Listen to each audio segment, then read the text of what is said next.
Great to have you here. I'm Bernice Abubeidulansa. The Commission on Human Rights and Administrative Justice, CHRAJ, has recommended that a boy brutalized by military men when he was 16 should be granted a compensation of 30,000 cedis. On April 4, 2016, Christopher Barma was alleged to have stolen a mobile phone by 3 military persons accused to have stolen the phone. Now, he was invited into their barracks and allegedly assaulted after they failed a second time to get the missing phone from him. We'll delve into the recommendations made by CHRAJ, which also includes criminalization of torture. Head of JoyNews' Gender and Social Protection Desk, Jojo Kobna, did capture this brutality in his documentary, As If We Weren't Human. Here are excerpts.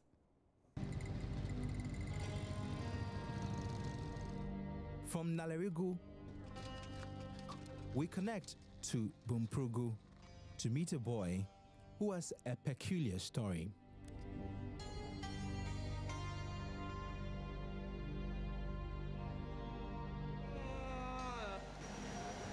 This is my last life. In 2016, a 16-year-old boy, Combian, was accused by a group of military men of stealing a mobile phone. I was really beaten up. I was lashed with military branches. I cried, protesting that they should stop, but they did not. They stripped me naked. They kicked me.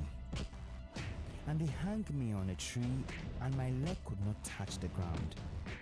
I begged for water, but they did not listen. They melted rubber and dropped it on my back and on my genitals.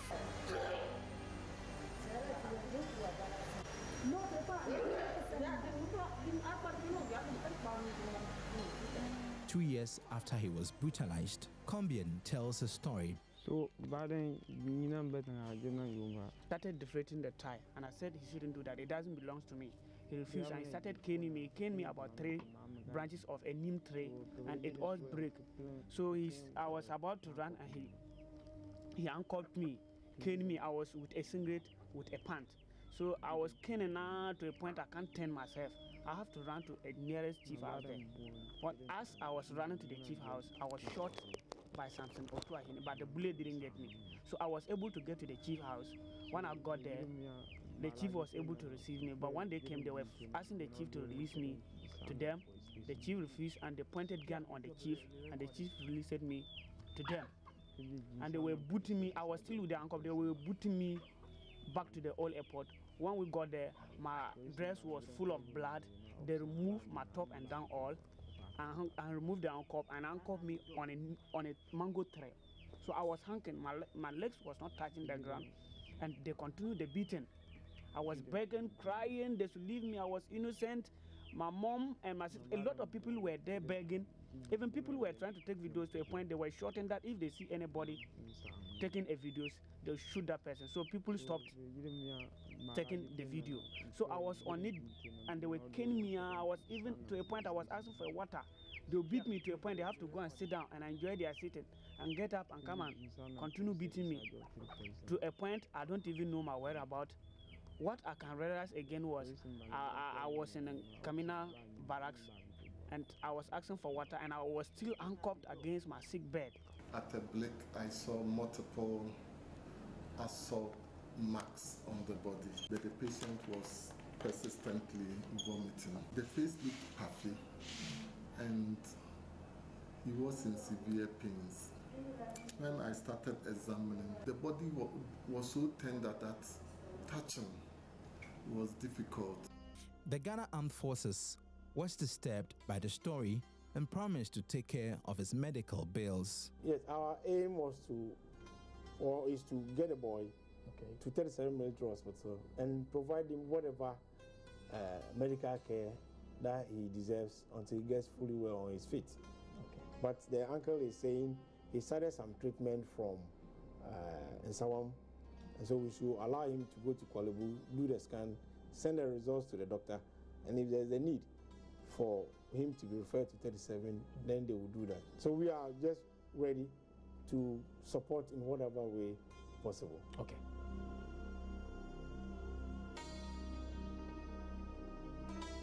I feel myself out of human being.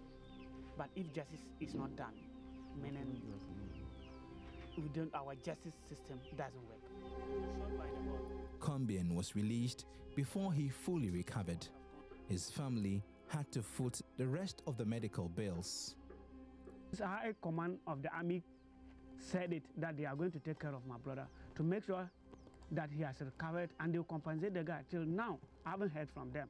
Since they said this on Joy FM, till now I haven't heard from them. Nobody calls me, nobody comes to me. Nobody asks what he's eating, where he sleeps, how his condition is. Nothing. I've been fighting, going up and down to get him something eating. And as I'm speaking today, the guy cannot even sit in the house up to 2 weeks and he will not be sent to the hospital. Every day he's been going to the hospital. Since the rubber was melted on his genitals, he's never had erection.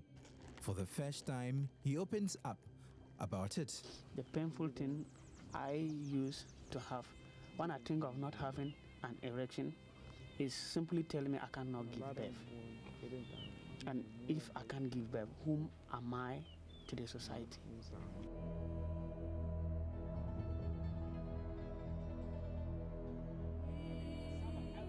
CHRAJ has been investigating the brutality since 2016 and not concluded the case yet.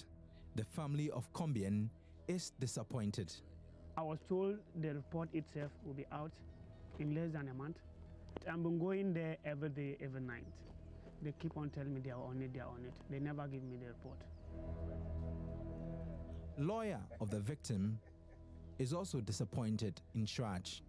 This is just one single case that we thought CHRAJ would have done something about. And this was a major public interest case ahead of 2016. It was a major case. There was a huge public outcry. And everybody wanted these military men to pay for their crimes. CHRAJ says we are still investigating. What are you still investigating? What kind of investigation takes, close to 3 years? When the people who are, the perpetrators all over the place are known, it is so shameful. It is, for people who think human rights, this is the height of violation. When a human rights ombudsman that is supposed to protect the rights of people sleeps on that right, for me, it's completely unacceptable. The CHRAJ Commissioner, Joseph Whittal, says his outfit has not forgotten about the case, adding his office will bring the case to a close soon. The Commission works on so many cases. We have an average throughput of 13,000 complaints in a year. Human rights, administrative justice, and corruption. For corruption are the least cases that we actually have. And if you look at the average caseload per investigator, that is a huge number because we have about 200 investigators across the country. So if you see it from that perspective, the Combien case is like any other case. We don't give any preference. So you watched the excerpt of that documentary, As If We Were Not Humans, produced by Jojo Kobna, my colleague here, and he's head of our gender desk. Thank you so much for joining us this morning. And we've also got Mr. Xavier Sosu. He's been working with this young boy's family, and they're all here because CHRAJ has finally come up with the report. Jojo, in that particular documentary that was aired about 3 weeks ago, you made some recommendations. Now CHRAJ has come up with this report. How do you feel? Well, I'm very happy that CHRAJ came up with the findings and then eventually a recommendation. What is exciting is if you carefully look at the documentary, the points that I mentioned, that the boys were tortured, that they were kidnapped for a very long period, and it was illegal, unlawful detention, and then they even handcuffing the boy to the hospital bed, all those violations.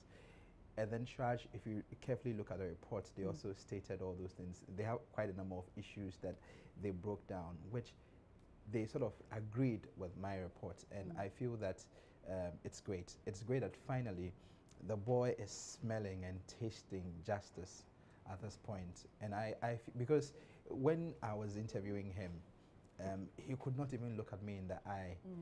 You could see that he was bruised, like emotionally bruised. It was the torture had really gotten to him.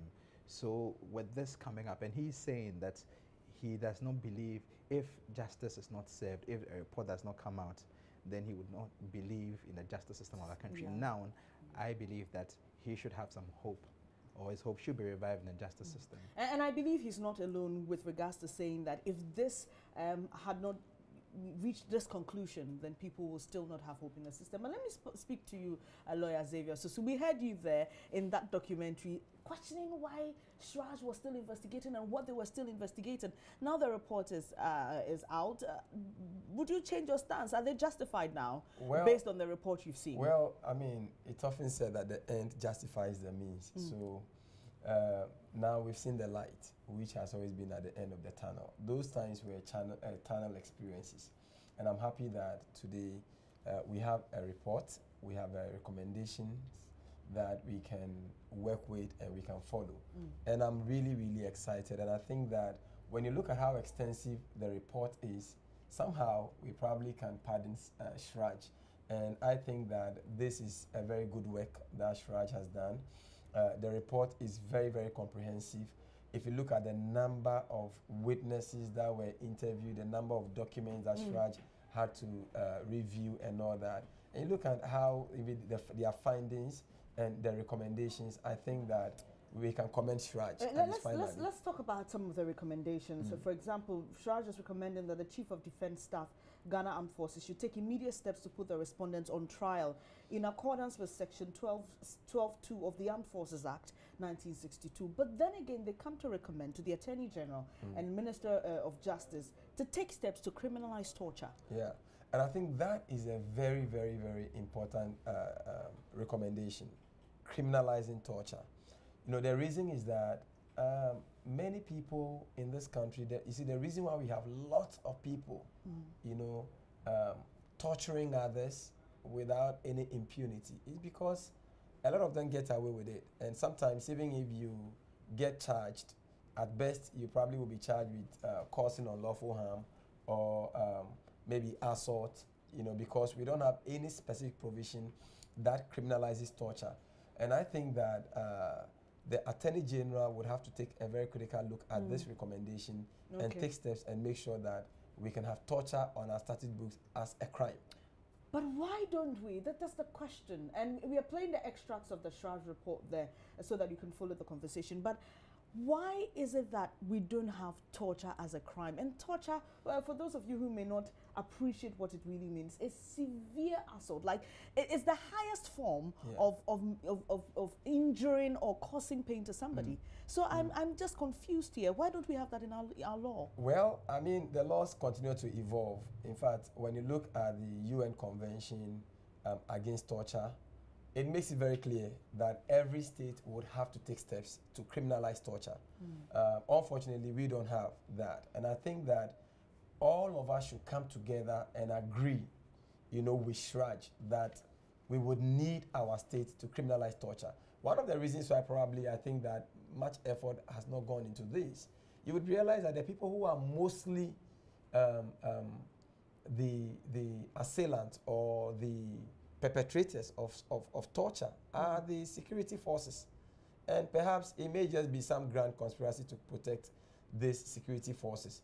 Otherwise, I believe that as a state, we should be able to criminalize. We saw what the police were doing to people last time. We saw through this Adenta incident, we've had issues where police have shot and killed people. We've had people where suspects have been tortured, like what we saw in this Christopher Bama case. So it is a very serious thing that as a state, we should be able to open conversation on like we've started and get our state machinery to criminalize torture once and for all. But I was thinking that Ghana has already signed the Convention Against Torture. We have. What we haven't done is to actually ratify it by actually incorporating it into our laws.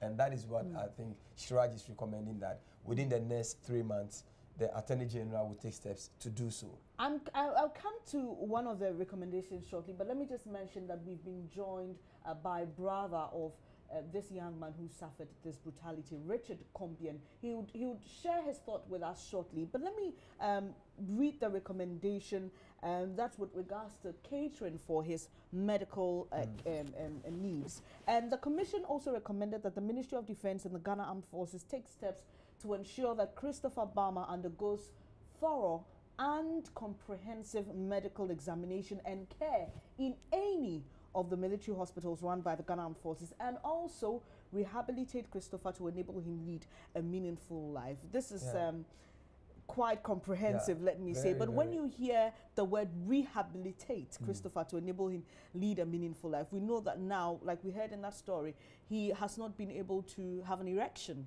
since this torture.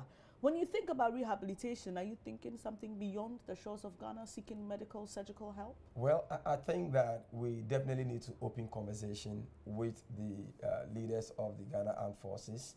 I think they have some great people in their legal department, Mr. Asante and his folks, and they are always amenable for some discussions in respect of things like this.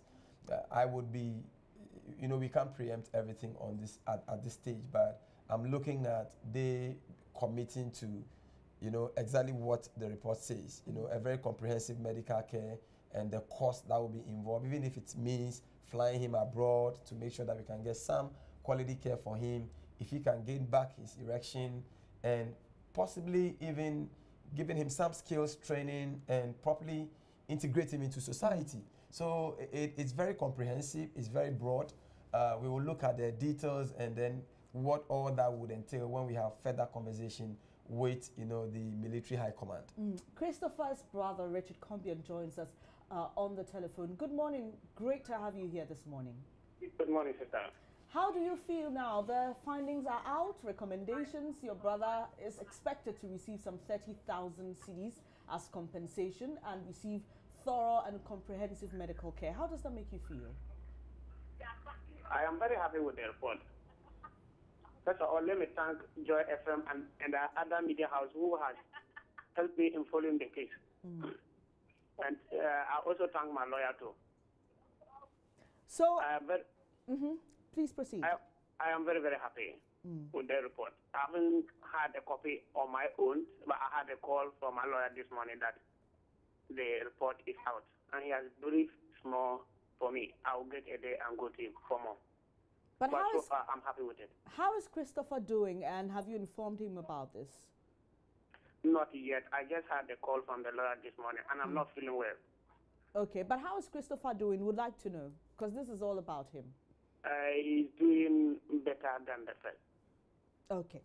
Thank you very much. That's Richard Combian, brother of Christopher Bama. And I'm sure you can tell from his, at least he's a bit relieved now from how he sounded when you went to interview him for that particular documentary. But let me also say that in that report, CHRAJ also commends Joy FM, commends TV Africa, commends FX Law and Associates. I'm sure that's your law firm, and also commends the Ghana Armed Forces, particularly former Chief of Defense Staff Air Marshal Samson Oj and his team of experts who intervened when the news first broke. Now, let me come to you, Jojo, because this is just one of many stories you told in the documentary As If We Weren't Human. Are you picking any other information about the others? Yes. I think this should be the second case where I'm getting some very good results. The third case has to do with the 4 boys who were brutalized by the military for allegedly stealing a laptop. I spoke with the district CHRAJ commissioner, and then she told me, regional CHRAJ commissioner of Bonga Hafo, and she tells me that they finished with the preliminary investigations, and they also found in the investigation, they found that the boys were kidnapped. The 4 boys were kidnapped by the military into the barracks, and they were beaten, brutalized. So this moves it to the second phase of the investigation. And they also spoke to the hospital, and they realized that the boys had really suffered several, several cases, several issues, broken bones and other things. And so they will finalize the report latest by March. Yeah. Finally, Lawyer Sosu, we've read some of the recommendations, but of all of these recommendations, which is the most important and key for you, and why? Well, I believe, well, it looks like all of them are very, very, very key to me because, for example, Christopher definitely needs the 30,000 because they made a lot of expenses. Is that enough?